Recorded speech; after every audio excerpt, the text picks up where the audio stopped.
Alright, hey everybody, this is GoGoku7, or should I say, hey everybody, this is GoGoku7. Welcome back to more Pokémon Stadium. Alright, I'm sorry guys, but I will try to never ever try to sing like that again for this Let's Play. But anyway, we will be taking on the Prime Cup today, which is similar to the Poké Cup. It has the Pokéball through Master Ball difficulty. And we will only be taking on the Master Ball difficulty. Now, there's one thing I want to address before going over choosing Pokemon. You see these pictures here?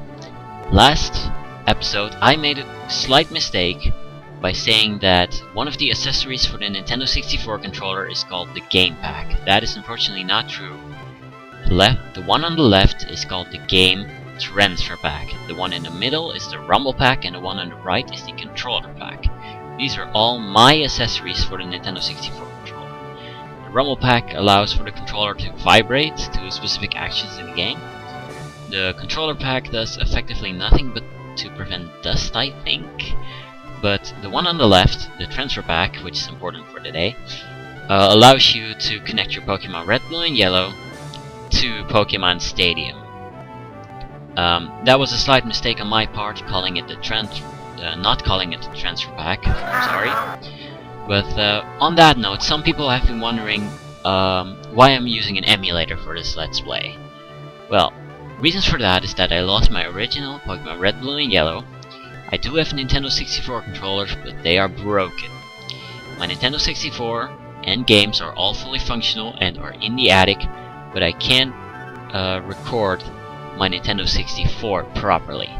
I don't have the equipment or the free space for that, and if I did have those two, it would result in much inferior quality. I think that's the right word. So yeah, I'm using an emulator, but we won't be missing out on any feature of the game, I promise.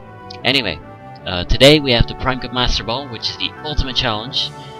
The rules are kind of similar to the Poké Cup, but every single Pokemon is allowed. You can enter Pokemon up to level 100, and our rentals will be Pokemon of level 100, and the opponents will also have Pokemon of level 100. So, no unfairness, is what you would say. But that's it. Let's go to the pre-recorded footage of choosing my Pokemon. Alright, let's choose our Pokemon now. I originally wanted to use an unorthodox team, but I figured that because these are less efficient than the team I'm going to use today, it would take more time to make this episode. So, let's go over each individual type and which Pokemon I want to use of it. Well, starting off with ground-type Pokemon, we're really not going to use a ground-type Pokemon that much, but we do need at least one.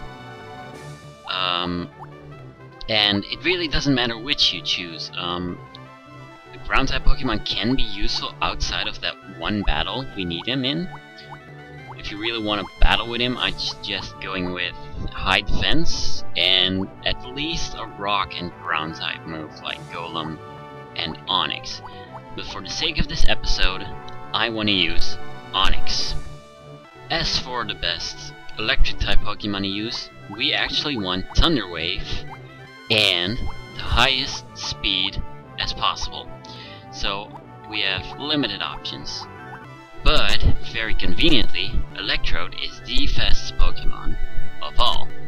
Electrode has Thunder, which is good. He has decent stats and Flash and Swift when you need that. You could use other Pokemon. Level 27 Markerman has proven that Raichu can be a good Pokemon to use, but I personally prefer Electrode. Zapdos can also be very useful, but he doesn't have the Thunder Wave, which we need today, so we're choosing Electrode. As for the best Grass-type Pokemon to use, what we really need is a decent defense and high special. And not those gimmicky moves like Leech Seed and Stun Spore. So today I want to use Executor, who is Grass and Psychic, has Psychic and Solar Beam as attacking moves, which is going to be very useful. As for the best psychic type we are going to use, there's actually, once again, two of them, and for the very same reasons. I want Starmie for his very good speed and special combination. It has BubbleBeam instead of Surf this time, and Minimize instead of Ardent. But it still is going to be an amazing Pokemon to use. And besides that, I also want Jinx for the very same reason that we wanted her in the Pokécup with Psychic and Ice Punch, Lovely Kiss, but Body Slam instead. As for the best normal type we want to use, we really just want a strong one and not one of those with very gimmicky stats such as Clefable and Chansey. We just want some physical moves, and the best for that would be Taurus. He has very great stats and is going to have a very interesting summary, so yeah, we're gonna use Taurus. As for other Pokemon that could be useful, here's a few that I like. They have decent stats and moves, so feel free to choose any of these in case you do not agree with the Pokemon that I'm using. But that's it for choosing Pokemon. Let's go back to the main episode. Well, that was the introduction of this episode. I'm going to try to get these shorter in the future, but we'll see about that later. Now let's finally go into the battles. There is a reason why this episode has been delayed for so long, though I will touch upon that later.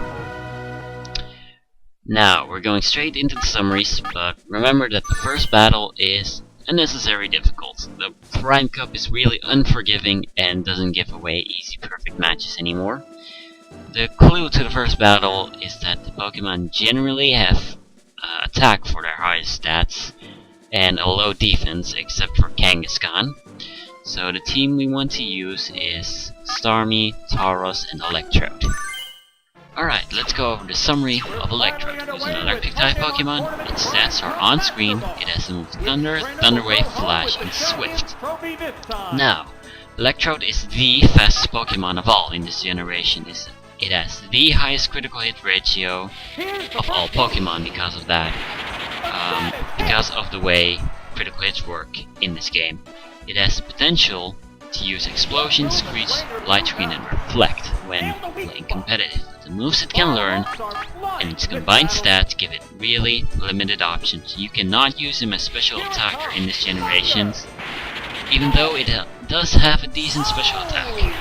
But throughout all generations, Electrode has only been classified as underused or never used Pokemon, which is a real shame. However, we are going to need its extremely high speed for one of the battles in the Prime Cup. Alright, the summary of Exeggutor was a Grasp Psychic type Pokemon with the moves Stomp, Sleep Powder, Solar Beam, and Psychic. Its stats are on screen now, and you may notice that they're pretty decent except for his speed. Now, Exeggutor has a high HP, high special, and decent defense, which makes it a great Pokemon to use, but for some reason I can't fully exploit the potential of rental Exeggutor throughout this game. Competitive Exeggutors can be used for Leech Seeding and Stun Spore, or for Sleep Powder, but whenever I tried to set up those combinations of moves, Exeggutor already had its HP drained, and to top that off, Leech Seed only depletes 1/16 of the Pokemon's max HP, instead of 1/18 in next generations. When I say that I can't exploit Exeggutor, that really contradicts Smogon. They say that it can be a great leading Pokemon. This Exeggutor has Sleep Powder and Solar Beam, which are full of risks, but if executed correctly, they can destroy any Pokemon. You can also teach an Exeggutor Explosion, which allows it to one-hit KO counters like Alakazam, Chansey, and Jinx. Alright, the summary of Tauros, who is a normal type Pokemon. Stats are on screen with the moves Stomp, Skull Bash, Fire Blast, and Bite. Now, Tauros will be the first normal type Pokemon to use. It is one of the most fan-favorite Pokemon to use in competitive battling. I will now try to convince you to use a Tauros as fast as I can in this summary. All of his base sets are at least 70, which is something rarely any Pokemon has. It is among the 10 fastest Pokemon, has a standard critical hit ratio of 21%. There are only a few not legendary Pokemon that have a higher speed than Tauros, but those with a higher speed tend to have low defense, like Dulcie and Alakazam, and the trio for physical Pokemon. Tauros has a decent passive stat, so it can make use of Blizzard and Fire Blast. The most recommended moveset would be Body Slam for Paralysis, Hyper Beam, Earthquake, and Blizzard. With this moveset, Tauros can defeat any opposing Pokemon in 3 hits except for Cloyster. You may notice that there aren't any fighting type Pokemon listed among the Pokemon that counter Tauros. This is because fighting type was very weak moveset wise and stat wise in this generation. There weren't any Pokemon like Infernape and Conkeldurr.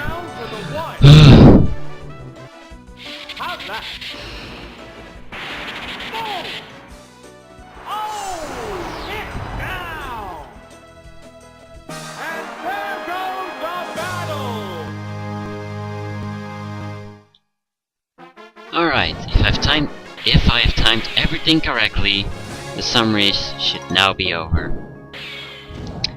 I wanted to repick 3 of the Pokemon I've already used so that we can have a little bit more time for the commentary to come in this episode. So the second trainer, he prefers using moves like Lovely Kiss and Supersonic. The team to use is Starmie, Electrode, and Jinx. Let's go.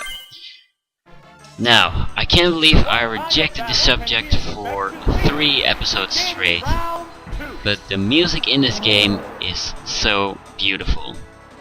The entire Prime Cup exists of very upbeat and high-pitched music that seems to really inspire and encourage you on this final cup. It really has a magical feel to this mini adventure we have, and to top it off, the inside of the Prime Cup is in this classy, never seen before stadium where everything seems to be made of gold. There's staircase to the battlefield. You can see carpets on the ground representing your color. There's electric signs in the back that you can see right now. It's really beautiful. So let's have a quick listen to the music of this game right now.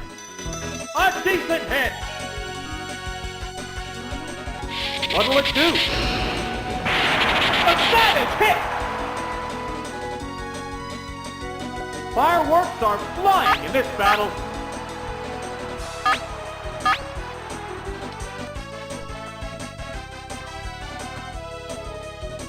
What's this? Hit the weak spot. Alright, I think that's enough for now. Sorry that the narrator is on top of the music, I guess. This version prefers to use Slash and Screech, I think.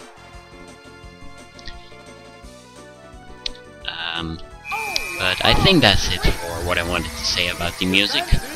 Let's go over the competitive mechanic for today. I said in the previous episode that I will teach you all how to convert effort values and individual values to how they were originally built in the first generation, but I couldn't quite understand how individual values worked in the first generation when writing this episode. But when I finished writing this episode, I did more research into Generation 1 mechanics, and I actually do understand individual values right now. The thing is that it is too late to rewrite this huge part of the commentary. This battle is going pretty nice. So I'm saving individual values for a later episode, I guess. As for effort values, I do understand it. It's not that difficult, being honest. But there's something that I need to teach you first to understand effort values better, and that is base stats. It's not that difficult, so I'll try it as fast as I can. Now, base stats are hidden concepts, which allows you to calculate how high a Pokemon stat can be at its minimum and its maximum. So base stats indicate the Pokemon's highest and lowest possible value of every stat. Now, let me continue this after choosing our Pokemon for the next battle.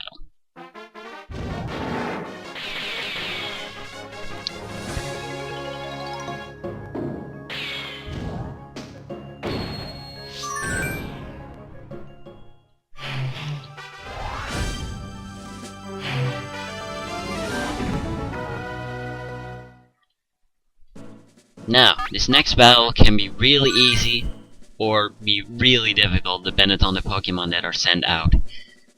This trainer likes using focus energy, as you can see. And all of its Pokemon are generally weak to Psychic type Pokemon. But it does have some very nice counters for the Pokemon that we have, such as its Scyther and Jolteon. So, there's not really a recommended team, like every single Pokemon can be used for this battle, but today I want to try Jinx, Onix, and Executor. Let's go. Now let me put on screen, back-to-back base stats and actual stats of my rental Pokemon, and you're really gonna see something, how do you call that? Some indication of their stats. Now, as you see here, there's really is a link. Pokemon with high special stat also have high special base stat. Pokemon with low defense stat also have low base defense stat.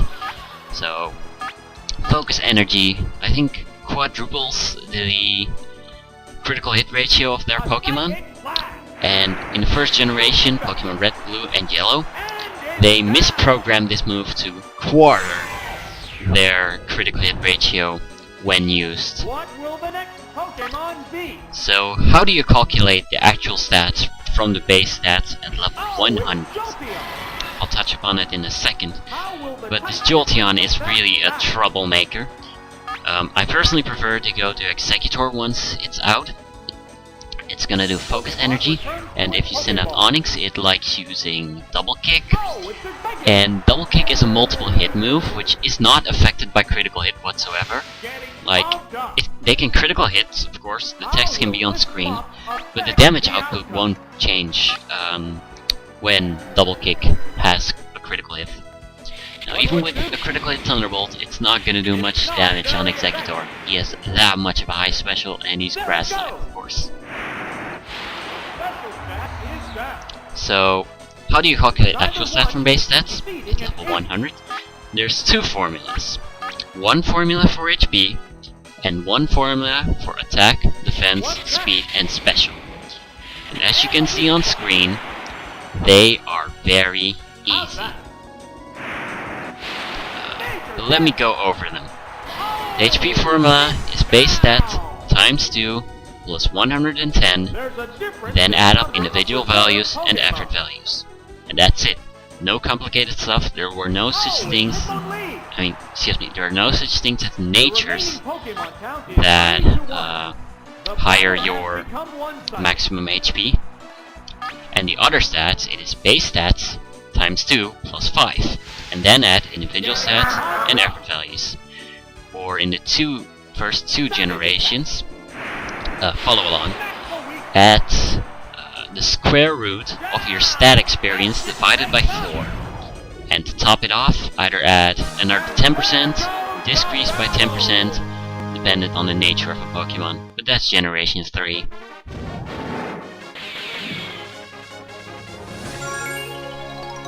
And that's all you need to know about base stats. If you don't understand it, it's okay, we don't need all the inside knowledge of it for the rest of the Let's Play. But if you want to read more about it, links are in the descriptions. That was a very nice perfect match.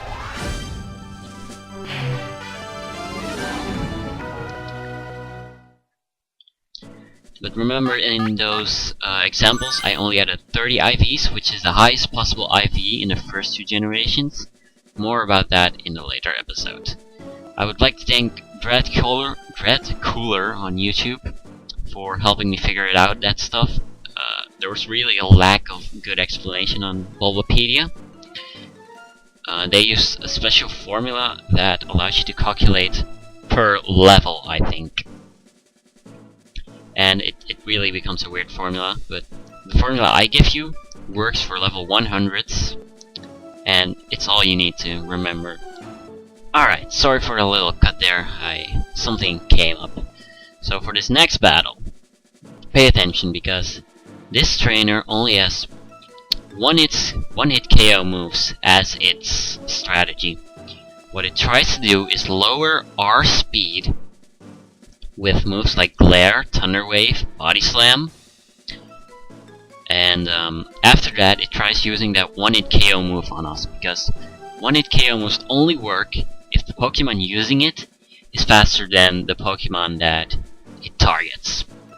So it tries using that, and this is the battle that we need Electrode for, because he's the fastest Pokemon of all, and no matter which Pokemon tries to get it with paralysis or lowering our speed, Electrode can counter it with its own Thunder Wave that you can see it has.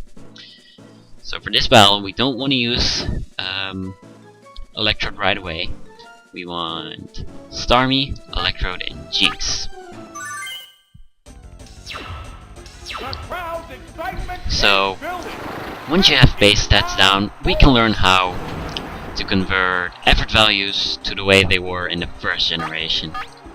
But a quick rundown to how they were right now. There's a total of 510 EV points. You can only get 252 EV points in one stat, which is equal to 63 extra stat points at level 100, so you can raise 2 stats by 63 and then another stat by 1. This is done by defeating one Pokemon at a time, achieving 1 to 3 EV points. So how do EVs work in the first generation? Instead of having a complete total of EV points in the first generation, they could go all the way to rising all your 5 stats by 63 stat points. So you were not limited to a total of 510 EV points or 127 stat points from the top of my head. So effort values to experience points is what you need to print in your head. So in order to understand how effort values work in these games, we have to drop the idea of 510 EV points as our maximum and Pokemon only giving 3 EV points per battle at maximum. And we replace the word effort values by stat experience. Now I know that sounds really weird, but pay attention. So the right term to use is that every single stat of a Pokemon in the first generation can have experience. Their stats can also have experience.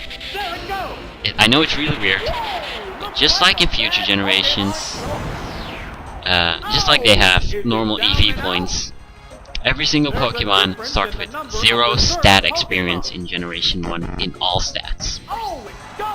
The maximum amount of stat experience per stat is 65,535.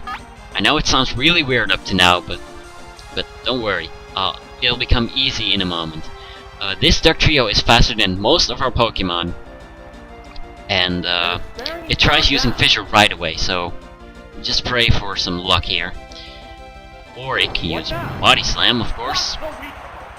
I don't think I understand why you would do that, because he's faster than us already. And I think it can be killed quite easily. Let's see here, where was I? So, let me show you how it is calculated, how much your Pokemon stat are raised with full experience points in one stat. The formula is square root of the amount of XP and that divided by 4. So when you fill this in the formula, you will see that one stat can be raised by 63 points. Unfortunately, calculations like this are rounded down in competitive mechanics, so it won't be 64. Alright, we'll continue that story once we are in the next battle.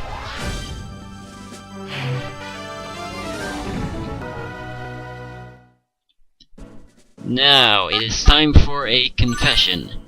My team is absolutely not geared towards defeating this opponent. It has Starmie, which has incredible stats and moves. It has all of these grass type Pokemon and a bunch of water type Pokemon that we can take on, except for Starmie. But what you will want for this battle is something like an Articuno or a Charizard, which we don't have. So this battle is gonna be a bit based on luck and what Pokemon are sent out, but I like challenging myself. So let's do it with Starmie, Electrode, and Jinx, and just hope that Starmie is not sent out. We're in the last half of the tournament. So how do those stat boosting items, such as calcium and HP up, work in the first generation? Kind of the same. The stat boosting items associated with the stats give 2,560 stat experience every time it was used on a Pokemon, and it stops working after 10 uses, which is when the Pokemon stat is boosted by 40 points, which means that you still have quite a bit of work to do in terms of stat experience. But how does a Pokemon gain stat experience? I'll touch upon that soon, but this Executor is going to spam its Solar Beam once it sees Starmie, and it's a little dangerous to switch to Jinx right now, so I'm just gonna try to make it miss with Minimize. That's really the only thing I can do right now.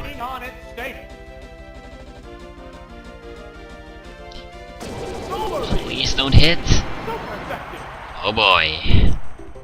I knew it. But we still have Electrode, fortunately. So the answer to how a Pokemon gains stat experience points is base stats. Basically, this battle is still up in the air. Oh, what a lovely hit! The move failed to click. Once a Pokemon is defeated, the winning Pokemon gets stat experience equal to the base stats of the defeated Pokemon in all stats. So let me show a few examples on screen. It's pretty bad that we're poisoned right now. So once it is asleep, it can't do anything, and we would just want to use Ice Punch. Wow, it woke up. I'm disappointed in you, Jinx. And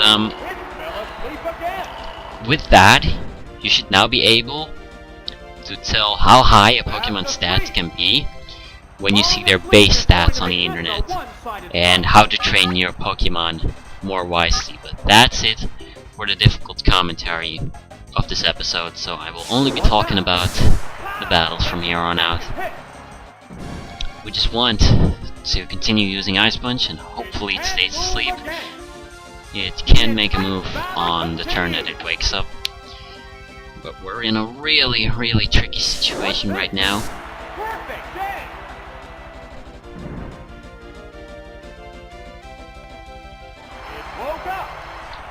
The heated battle rages on. Now we can defeat it in this turn. Just hopefully it has 2 water type Pokemon after this. Next the week, it's finally taken down. Yeah, no kidding. Pokemon is coming out. Alright, it has 2 How will the type difference affect that? water type Pokemon, and Omastar tends to have a low speed but high special. Thank God we got it down for this turn. It's probably going to defeat our Jinx now, but Electrode has a very high chance of winning if Thunder doesn't miss. There's only one Pokemon left in So we reserve. just want to send out Electrode and spam Thunder. Poliwrath should be easy to go down It's one Pokemon against two compared now. to Omastar. The 10th battle continues. But Thunder just has to hit right now, Vigorous attack. and then we'll be through one of the most dangerous battles. Down. We're down to one Pokemon aside. There's nothing left in reserve.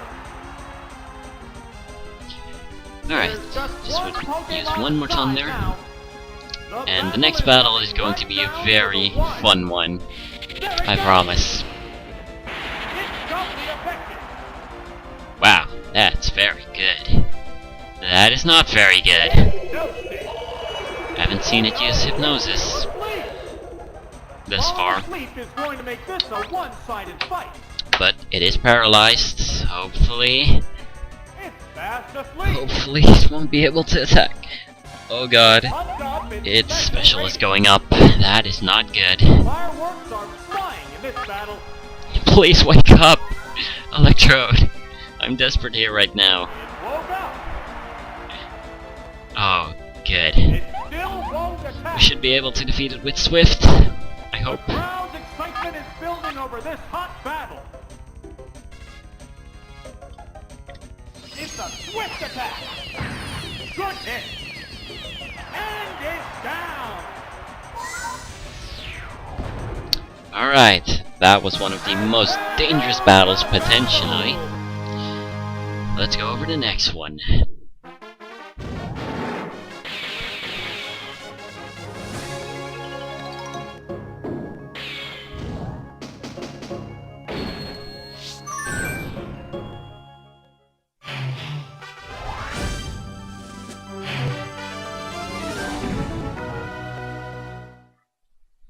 Now, this is another battle where Electrode can really stand out from other Pokemon. This trainer has all the legendary birds, and all of its Pokemon are at least flying type, so it has a general weakness to electric and ice. So, Electrode is our ace for this battle, but we don't want to start with him. I personally prefer to start with Starmie, and we should be able to get a perfect match, but I'm not really aiming for it. Let's go. The field is thinning out. We're into round 6. Alright. We could use BubbleBeam, but Thunder is the more stronger attack with the way that Stab and Super Effective is not added up in this generation. Alright, that is very useful. I think Moltres has the highest special of the legendary birds, but I'm not sure about that.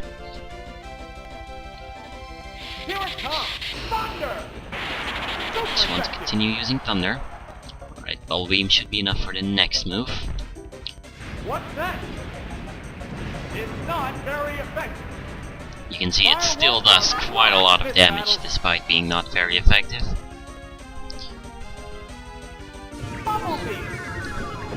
Yeah, it's a hit. We could have used that critical hit sooner. Oh well. This battle is fun for me.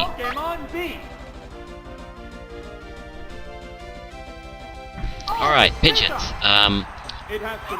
One of its attacks is Mirror Move, so you don't really want to be spamming Thunder on it.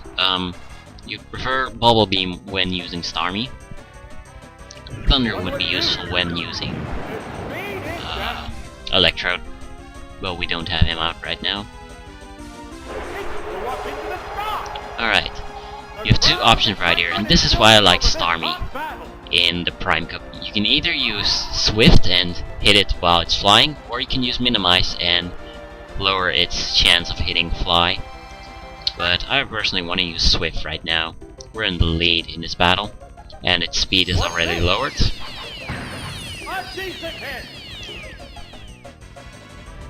I think Starmie should go down right now. Or not. Wow, that was really lucky. Alright, just use BubbleBeam. What's that?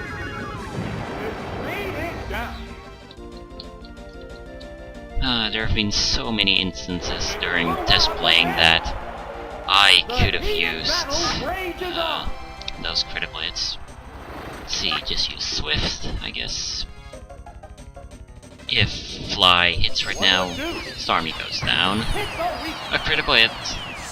And I think this is the first time that we see a Pokemon going down during Fly. That's something very nice, and I wanted to show off. Pharaoh is, I think, among the weakest of his Pokemon. The battle If has Thunder become hits right one-sided. away, it might go down in one hit. I'm not sure. Ah, Oh wow, critical hit. Wow, that was a really fun battle where we only needed Starmie. I like it. In one attempt. That is very nice. Thank you, Let's Play Curse, and I just jinxed it. Alright, I think that's our third perfect match. The next battle is going to be extremely difficult for the same reason that the 7th battle was difficult in the Poke Cup.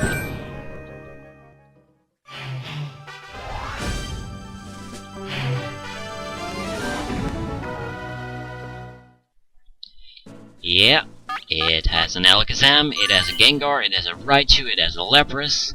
All Pokemon with some pretty decent stats, but the main Pokemon you want to be worried about is Alakazam, with its amazing speed and special. My personal recommended team would be Jinx, Electrode, and Starmie. Let's go. Now, this battle has some really beautiful music. It is among my favorite music in the game. Let's see. I think this Rapidash knows Fire Spin. We want to switch out to Electrode in case it does Fire Spin, because we don't want to be switching out to Starmie and then get hit by Fire Spin, so we can't do anything for a couple of turns. It used Toxic. That is pretty interesting when it's a Fire type. We just want to use Thunder on it, I guess, until it Fire Spins, and then we want to switch out to Starmie.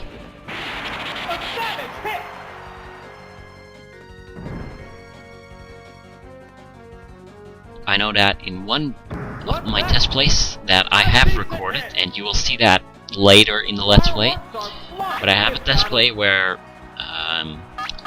a rental Jolteon defeated this entire team on its own, and it was really amazing to see him knock out, I think, an Alakazam, a Gengar, and a Rapidash.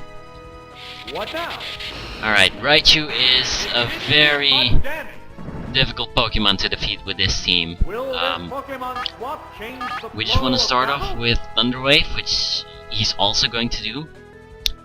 Our accuracy and evasion related move is Flash, which lowers accuracy, and his related move is Double Team. So yeah, we're in a really difficult situation where I have Thunder, he has Thunderbolt, he has Double Team, and we have Flash. But we have Swift, and I'm not feeling very lucky, so I just want to spam Swift right now. Critical hit, that is very nice. It's a real shame that we're poisoned right now. Ah, nice, it's paralyzed. I think, What'll it do? Jinx would be the wisest Pokemon to send out. I'm not too sure. But Starmie can also be useful. I'm in a really difficult situation right here. I'll go with Jinx. Let's see how this goes. I hope one Psychic takes it out, and in case it does switch out to Alakazam or Rapidash, it critically hits or lowers their special. Come on. Nice. That's a very dangerous Pokemon down. It's a real shame we don't have Electrode right now. That Rapidash is, I believe, very fast. That's dangerous. That is dangerous. I'm gonna risk it. Switch to Starmie. I don't think we have a better option.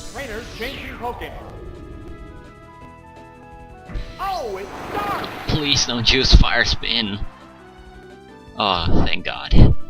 What's that? opted to slowly damage the opponent. Alright, BubbleBeam. Hopefully it won't switch out to Alakazam. And hopefully this one hit KOs from the HP that it has. Very nice. Very, very nice. The next Pokemon should be Alakazam, or else I will be very disappointed. There's only one Pokemon left. And when Alakazam comes out, what do I want to do? Ditto! Alright, so here's the thing to do with Ditto. When it transforms, it copies every single stat the Pokemon has and all of its status.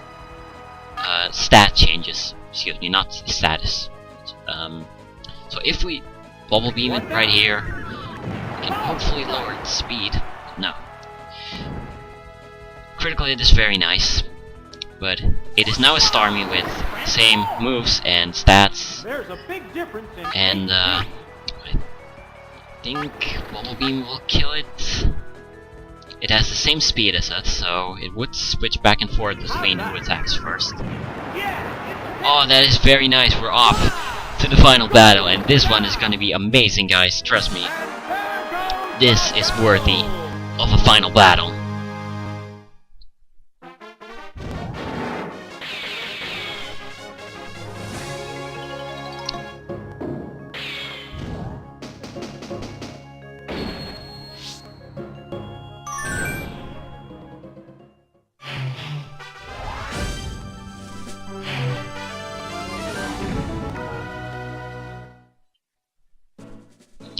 Alright guys, we have the ultimate opponent so far. It is Mew.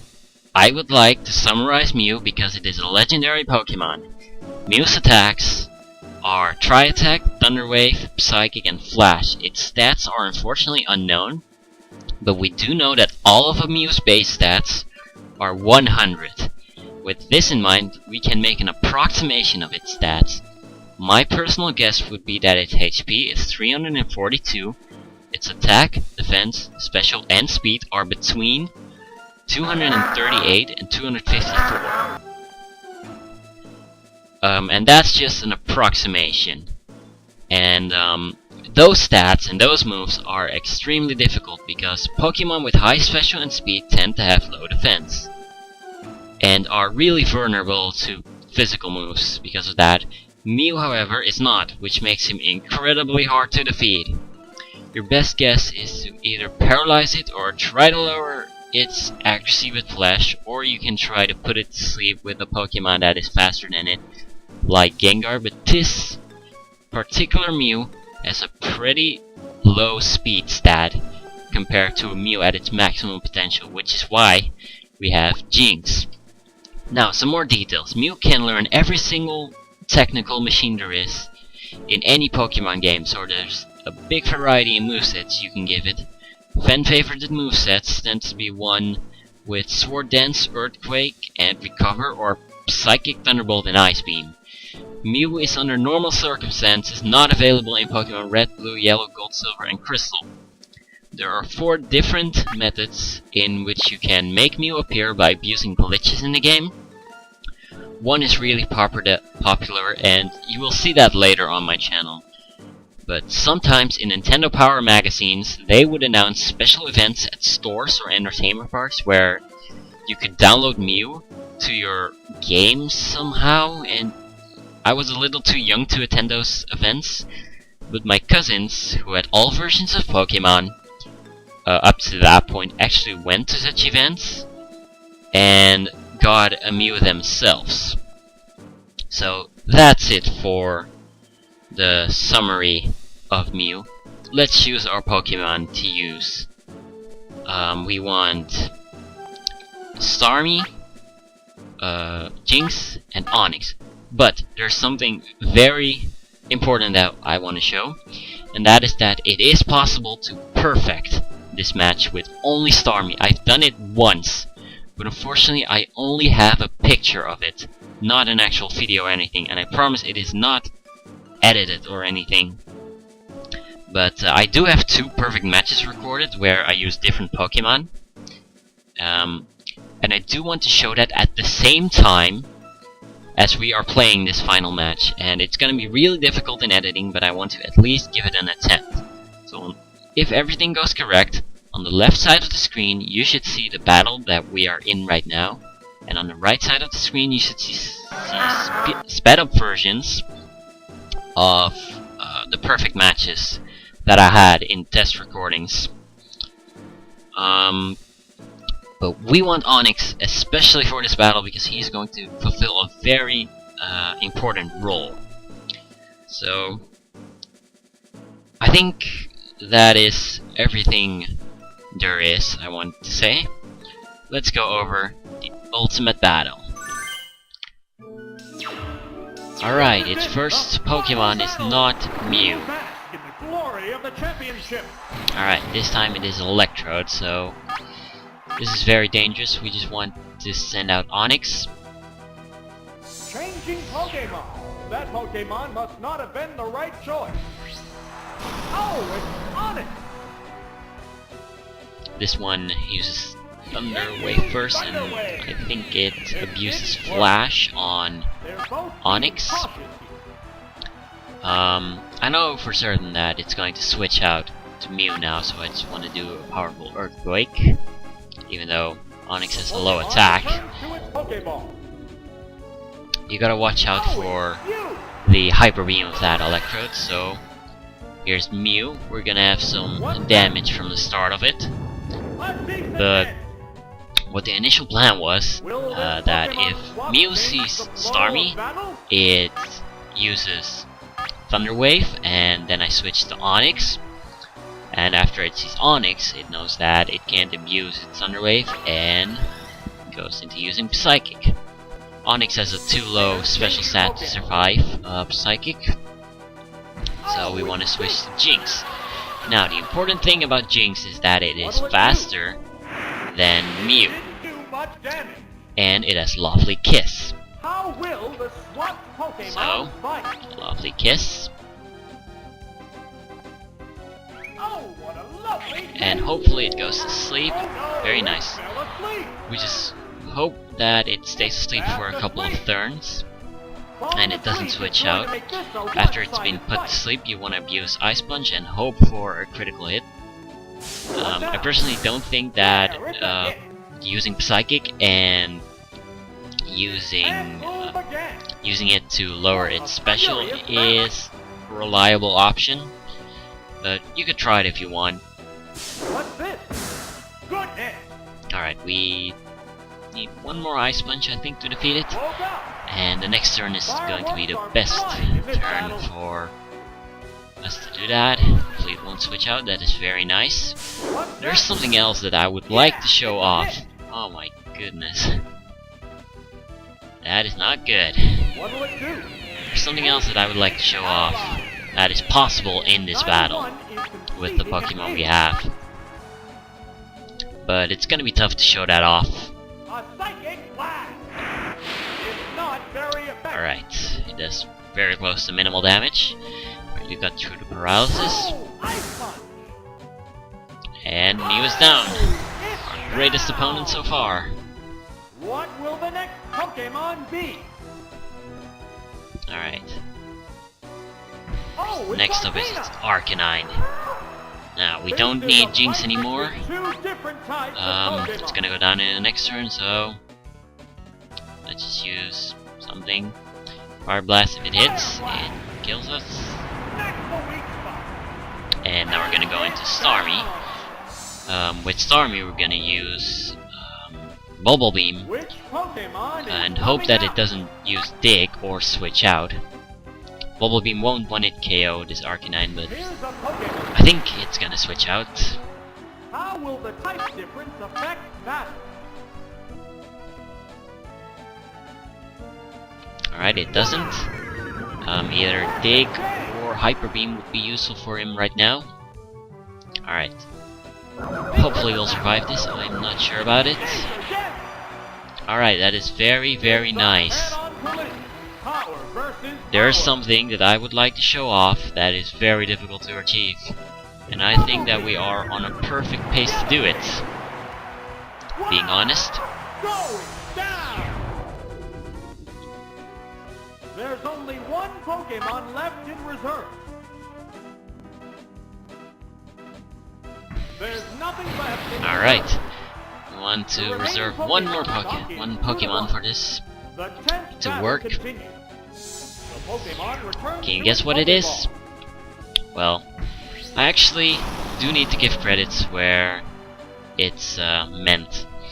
I got this team idea from level 27 Markerman on YouTube, and this thing I want to show off also was originally shown in his Let's Play, so credits to him for that.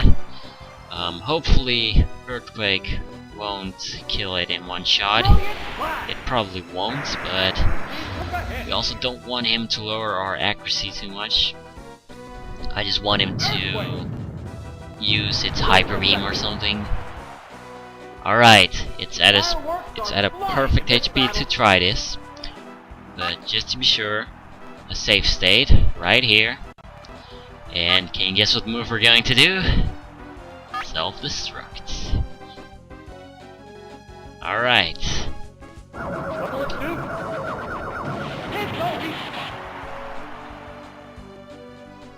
It's self-destruct. Yeah! Simultaneous KO. And announcer, go ahead. Wow! They're down! They're both down! Congratulations! The champion has Been decided! Yeah! Alright. Sorry to pause the episode once again at the end, but I would like to show off what the reward is of the Prime Cup Master Ball and announce what we're going to do next. Just like in the previous episode, I would like to show the reward of the Prime Cup Master Ball. It is the Dodrio Game Boy Tower, which allows you to speed up playing Pokemon Red, Blue, and Yellow at 3 times the default speed when connecting the games using the transfer pack.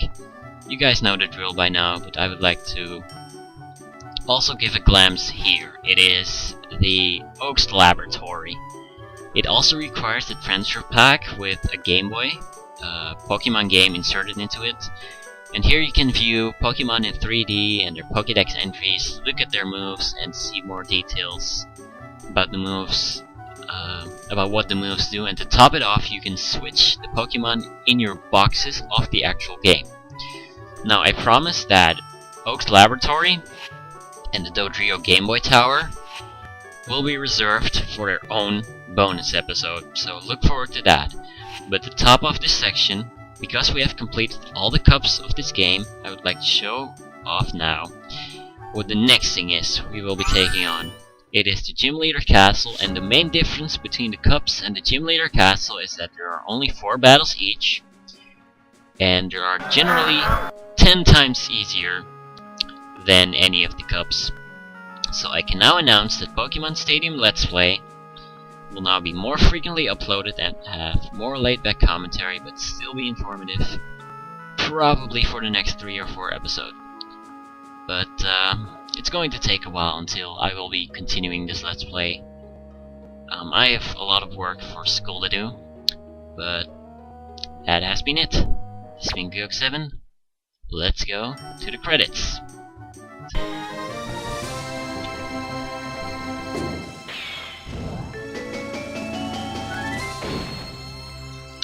Alright, so I'm sorry this episode has been delayed for so long.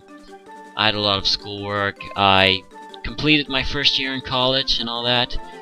I'm also making a making of this episode, so look forward to that. It'll be a bonus episode which will be uploaded later. But I'm really sorry. However, I look forward to Pokémon Stadium Part 2 Gym Leader Castle. I've had fun, especially with this episode. So, this has been Goku7. See you guys next time.